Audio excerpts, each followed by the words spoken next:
Episode 3. Switching gear. The Battle of the Customs. What do you got there, Craig? It's a 1990 Les Paul Custom.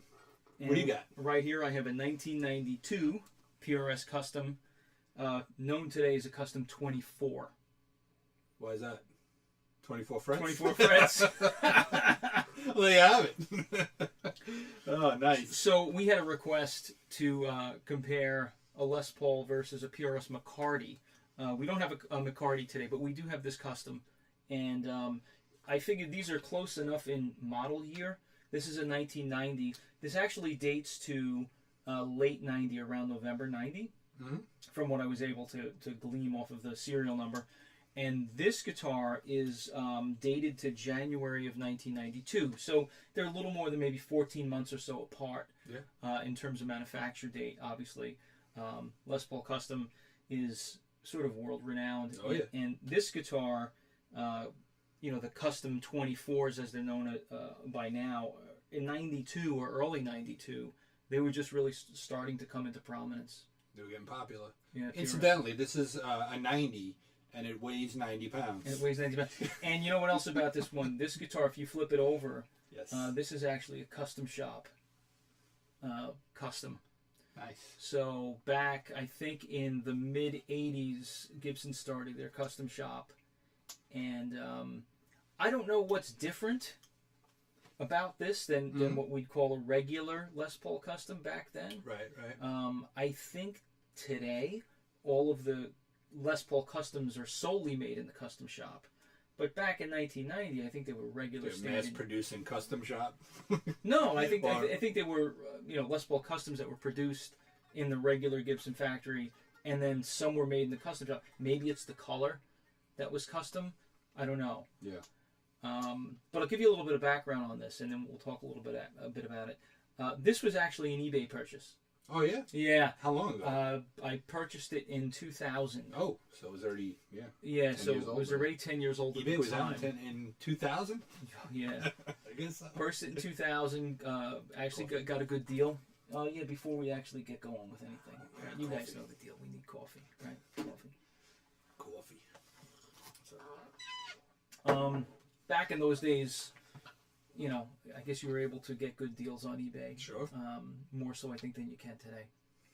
And I got this for a really good deal. Didn't know it was a custom shop until it arrived. Took it out of the case. Nice surprise. And was pleasantly surprised. Yeah, for sure. The pickups that it originally had in it were not the stock covered Gibsons, to my knowledge. It had a Seymour Duncan, I believe a JB, in the bridge, and this is still, I believe, a Seymour Duncan in the neck. I've never taken it out. You have that flat. I mean, it's really deep down. What is there a reason for that? Is it just a very hot pickup, evenly matched? Do you see that? It's super low.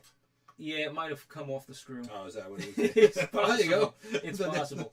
But like in the previous videos, I mentioned one of my favorite bridge pickups is the DiMarzio Tone Zone. Give you a quick background on this guitar. When I first got it, I was so psyched because I was a big Randy Rhoads fan back in the day. Sure. And, look at it. It's more or less the Randy Rhoads guitar, minus some of the color differences.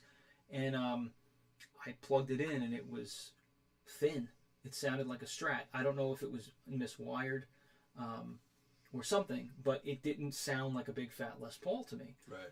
So right away I thought, okay, I have to swap out the pickup. And I knew Tone Zones had, nice low end, and it totally changed this guitar. If you ever want to overhaul a guitar, the first thing you should do is change the pickup. Just that pickup change Changes took everything. this from the worst sounding guitar I have to one of the best. Yeah. Simply by changing the pickup, as long as that pickup is right for your guitar, complements the wood and so forth, or the natural tone and resonance, and that did. And what kind of wood are we looking at? Probably got to be mahogany. This right? got to be mahogany, probably with a maple cap under the paint. I don't think it's solid mahogany. I think most Les Pauls back in this time period were mahogany and maple. And mahogany neck as well. You have the binding all around, gold hardware. Yeah. And this is just a great guitar. I still use it. I've used it a lot to record with over the years because it has this really three-dimensional effect with that pickup. You hit the chord and then like the notes bloom afterwards. Sure. It's a strange I know what you're saying. Yeah. sensation, phenomenon, right? Yeah. but a really cool, excellent sounding guitar. Why don't you play it a little bit? Do you feel comfortable playing this thing? Because I certainly don't. Yeah, well, It's you're not- from the... Yeah, I mean, What's your first impression, right? Other than you're not comfortable. Why are you not comfortable? I'm never comfortable with the body style of a Les Paul. It just doesn't feel balanced to me in my lap. It's doing this. I know I'm pretty sure they're balanced for standing and playing with a strap. I think that's what it's Kill your designed back for. and your shoulder? Yeah, kill your back and shoulder, exactly. 90 pounds, But anyway, I'm kidding. It's probably about 9 pounds, and probably is about 9 pounds. Not getting them there. But it just, to me, they're not comfortable guitars. Okay. And again, we talk about this all the time. I'm very quirky when it comes to guitars, and everything needs to be where it needs to be. And I'm sure there's people that think everything on this guitar is exactly where it's supposed to be, and that's to each his own. But for me, it just doesn't feel comfortable. The necks never felt comfortable to me. They're super fat. Radius on this by any chance? It doesn't seem as flat as I would have expected it just looking at it. But I don't know. I want to play. I want to try something here, but I don't know if it's gonna work out.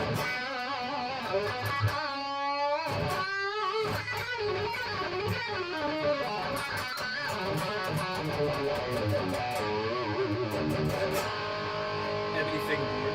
Yeah, it's nice. Which I actually prefer. Yeah, and I'm a rosewood guy.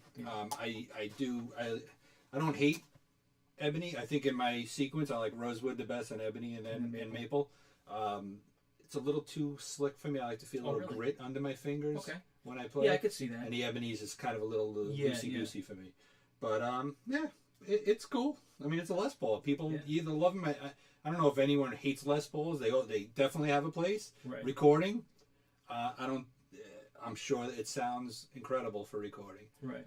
But back in the day, you had Strat guys and Les Paul guys, and and usually they didn't cross pollinate. Nowadays, it's a little different. I think people use a myriad of guitars. Yeah, for sure. And everything's got its place. I can remember going to clubs back in the day when shred guitar was the thing, and if I saw a Les Paul on the stage, I'm like, yeah, this guy's gonna be like that low slung. Yeah, like low slung, just gritty kind of, not what I was into at the time. Right. Probably more into that now than I was back then, and I'd have more of an appreciation, but kind of reminds me of that. Right. But it's cool. It's nice. It's definitely nostalgic looking for sure. But let's talk about that one. Yeah, so that one's a beauty. This guitar, I was looking at PRSs. They caught my eye in a shop, and this is in sort of early '92. And I was looking for I wasn't sure what I was looking for, but I wanted to look at PRSs because I had heard a lot about them. Mm-hmm. And I walked in. I was looking at a different guitar that was hanging up, and the sales guy comes up to me and says, "You have to see a guitar we just got in. We haven't even put it on the rack yet."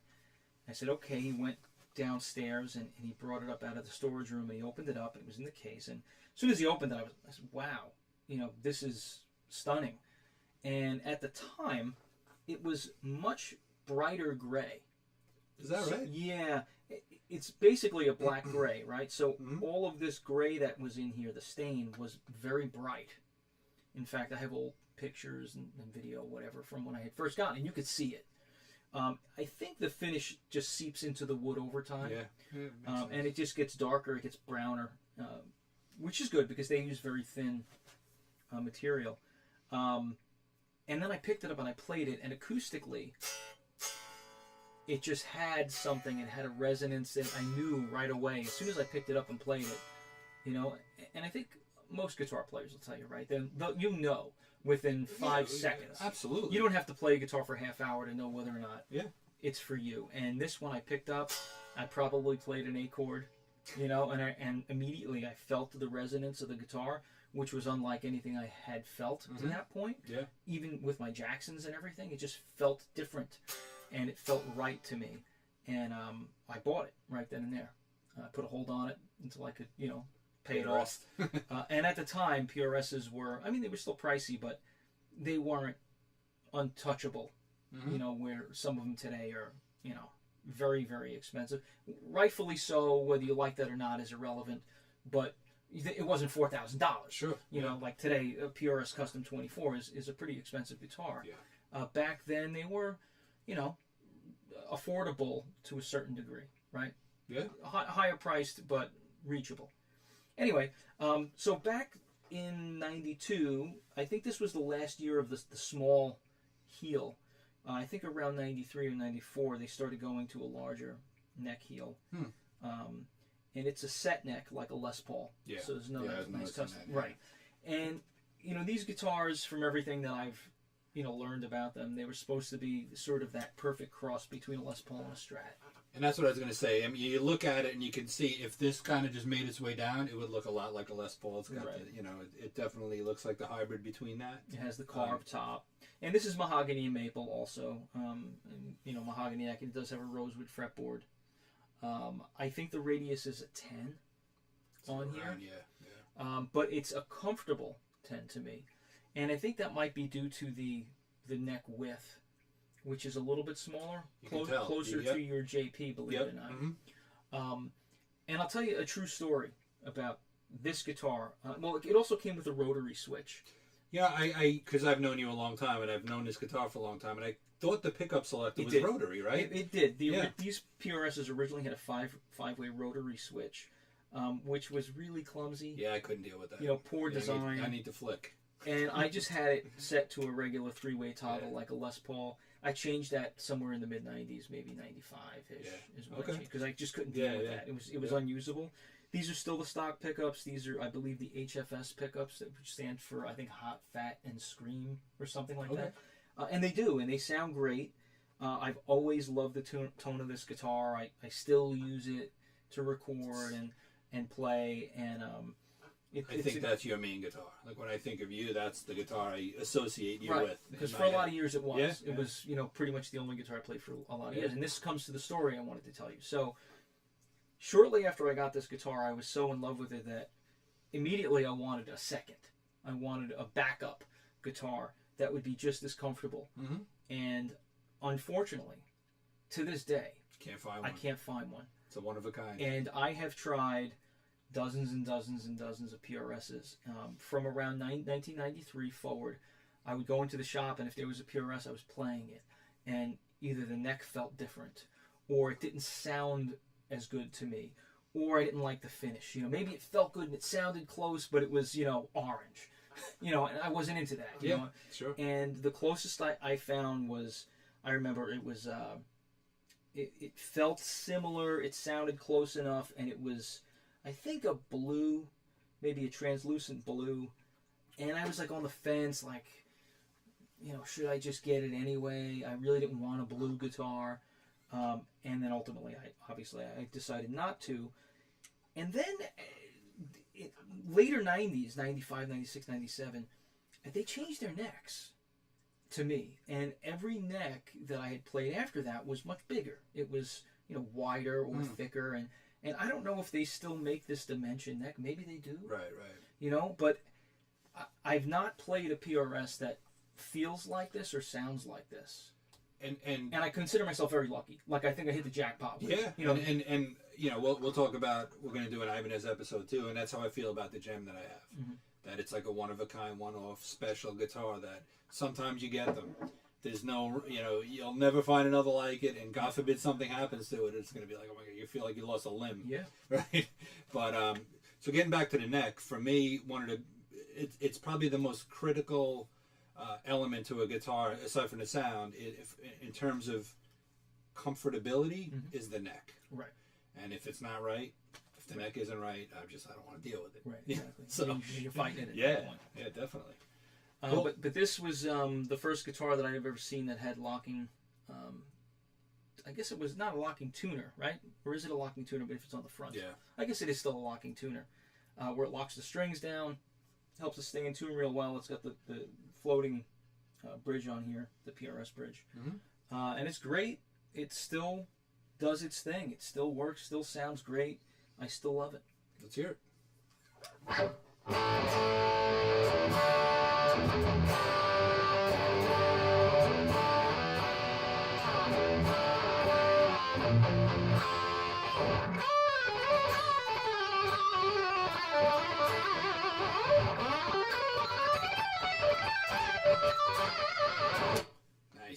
Now, what's that tuned to? Is that tuned to regular? This should be standard. Might be the latitude. So let's hear that. We have an AB. You'll play a chord. I'll play the same chord, and we'll hear them.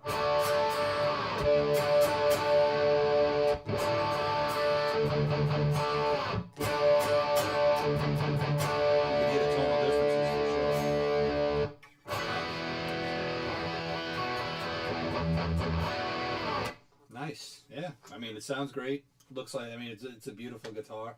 Like I said, I associate that guitar with you. Right. It's a killer guitar. I So probably, yeah, I would prefer, I think, that one over this one. What a difference. It feels so thin.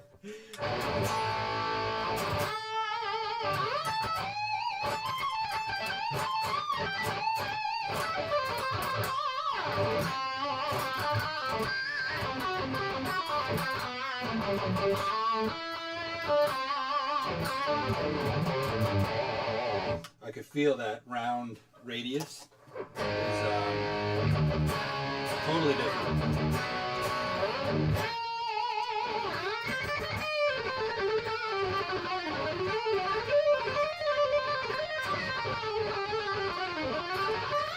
Oops. It's got such a different feel. You go from that guitar to this guitar quickly. It's just like completely different. Nice. I like the rosewood. I like the thinner neck. It's the radius is screwing with me a little bit.